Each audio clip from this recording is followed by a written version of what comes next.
የኔ ክብር ከነቢያት ነው ከሐዋርያት እንዴ ይሄ ሁሉ በረሃ ታግሼ ምኖር አስባለው። አረ በከተማ እንደሚኖሩ ሁለት ሴቶች ማቶናል። እንዴው በሞቴ ንገሩ ትበልጡኛላችሁ አሉ አላቸው።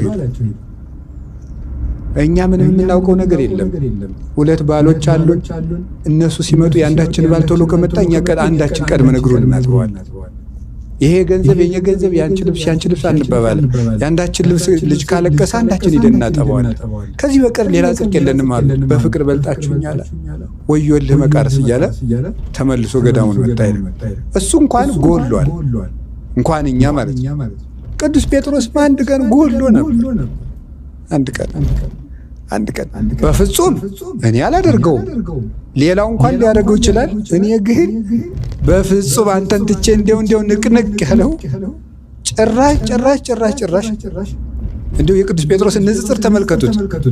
ደቀ መዛሙርቱ ስለ ቅዱስ ቁርባን ሲያስተምር ጥሏቸው ሸሻ ሲል እናንተም ልትሄዱ ነው ሲል ቅዱስ ጴጥሮስ የመለሰው መልስ ልብ እኮ ነው የሚያረሰው።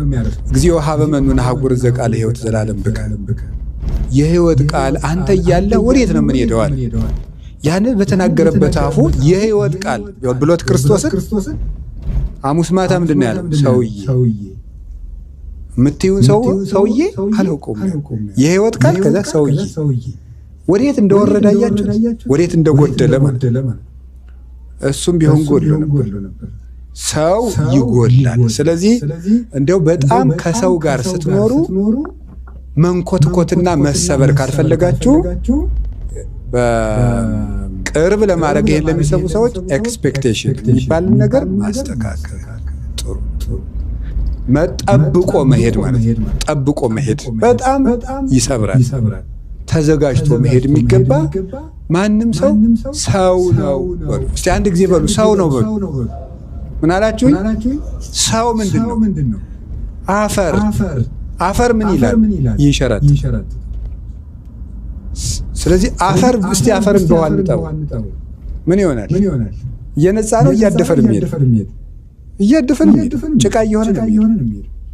ስለዚህ ሰው ምንድነው አባቶቻችን ምን ነግራል? ሲመክሩት ያጠፋል ልጅ ሲያጥውት ያድፋል ልጅ ግን ምንድነው እንዴ? ይነጻል እንጂ አይገርማችሁም? ሲታጠቡት ያድፋል ልጅ ሲመክሩት ያጠፋል ልጅ።